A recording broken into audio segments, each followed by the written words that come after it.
એટલે રાજ્ય સરકારને એ કહેવા માંગુ છું, સુનિશ્ચિત એ નથી કરવાનું કે ડિપોર્ટ થયેલા ગુજરાતના બેરોજગાર દીકરાઓ મીડિયા સાથે વાત ન કરે. સુનિશ્ચિત એ કરવાનું છે કે ખાલી પડેલા તમામ સરકારી પદોમાં ભરતી થાય, જેથી ફરી કોઈ ગુજરાતના દીકરા દીકરી બેરોજગાર યુવક યુવતીઓએ મેક્સિકોની બોર્ડર પર છાતી પર ગોળી ખાવા માટે જવું ન પડે. આ જેટલો ચિંતાનો વિષય છે, એટલી જ મોટી ચિંતાનો વિષય છે ગુજરાતમાં મળી રહેલી નકલી કચેરીઓ.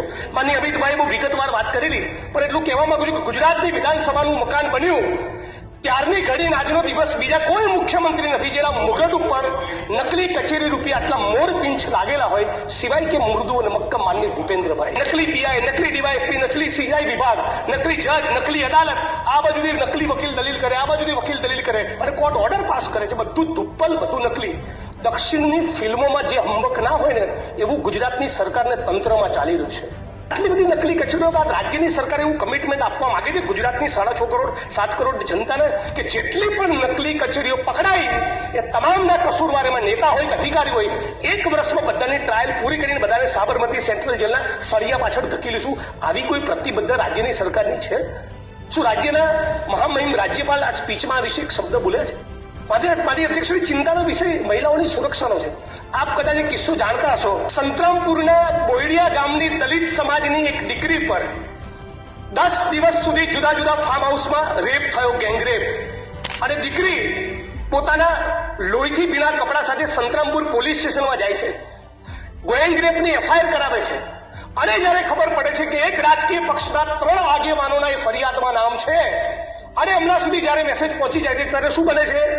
એ રાજકીય પક્ષના લોકો પોતાની મહિલા વિંગની બહેનોને સંતરામપુર પોલીસ સ્ટેશન મોકલી સંતરામપુર પોલીસ સ્ટેશનમાં ગેંગરેપની દાખલ થયેલી ફરિયાદ અને દીકરીના આ પ્રકરણ સબબ જે સ્ટેશન ડાયરીમાં નોંધ કરવામાં આવી એ એફઆઈઆરનું પાનું, સ્ટેશન ડાયરીનું પાનું ફાડી નાખે છે. હા, આપણા ગુજરાતની અંદર દલિત સમાજની ગેંગરેપની પીડિતાની ફરિયાદ પોલીસ સ્ટેશનમાં ફાડી નાખવામાં આવી અને રાજ્યની સરકારે આ મુદ્દે મૌન ધારણ કર્યું. શું કર્યું સરકારે? સરકારે એવું કર્યું કે ખાતાકીય તપાસ આપી સચિન બાદશાહ નામના ડીએસપીને, અને મહાન આપણા એ આઈપીએસ અધિકારીએ શું કર્યું? એફઆઈઆર, ગેંગરેપની એફઆઈઆર ફાડી નાખનારા એએસઆઈ અને પીએસઆઈની સામે ગુનો દાખલ કરવાના બદલે ખાતાકીય તપાસ મેને ફેરવીને 2 ઇન્ક્રીમેન્ટ રોકીને 3000નો દંડ ફટકાર્યો.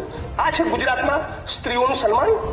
અને એટલે રાજ્ય સરકારને કહેવા માંગુ છું, માનનીય અધ્યક્ષશ્રી, રાજ્ય સરકારને એટલું કહેવા માંગુ છું કે આ વિધાનસભા 27 માર્ચના દિવસે પતે અને એનો સૂર્યાસ્ત થાય ત્યાં સુધી ભાજપના નેતા જે બળાત્કારના આરોપી છે ગજેન્દ્રસિંહ પરમાર, એની ધરપકડ કરીને બતાવે.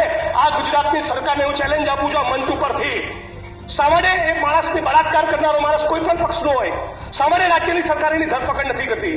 આવો જ પ્રશ્ન છે ગુજરાતમાં તૂટી રહેલા ઝૂંપડા. અંબાજીમાં કોરિડોર બને, કોઈ જ વાંધો નથી, પણ રાતે 6:30 7 વાગ્યા પછી સૂર્યાસ્ત બાદ સુપ્રીમ કોર્ટની ગાઈડલાઈન મુજબ ઝૂંપડા ના તૂટી શકે. છતાં ગોમતીપુરમાં તોડ્યા, જુહાપુરામાં તોડ્યા, વટામરામાં દેવી પૂજક સમાજના ઝૂંપડા તોડવાના છે, માલધારી સમાજના ટુકડા તૂટી રહ્યા છે. અમદાવાદના ઓઢવની અંદર ઝૂંપડા તૂટે, મકાન કોઈ પણ માણસનું તૂટે તેને વૈકલ્પિક વ્યવસ્થા આપવી પડે. ધારો કે ગુજરાતના કોઈ વિસ્તારમાં 22 લોકોના ઘર તૂટવા નહીં તો સરકાર 22 મકાનો પહેલા એડવાન્સમાં કેમ રેડી નથી કરતી? હાઈકોર્ટના સુપ્રીમ કોર્ટની ગાઈડલાઈન છે દરેકને વૈકલ્પિક વ્યવસ્થા આપવી. રાઇટ ટુ સેન્ટ્રલ એ કોન્સ્ટિટ્યુશનલી ગેરંટેડ આપણો ફંડામેન્ટલ રાઇટ છે. તો આ રાઇટ્સ ગરીબ માણસોને લાગુ નથી પડતો.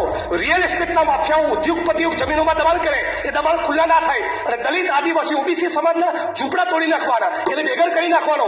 આ ગુજરાત વાઇબ્રન્ટ અને સ્વર્ણિમ ના હોઈ શકે.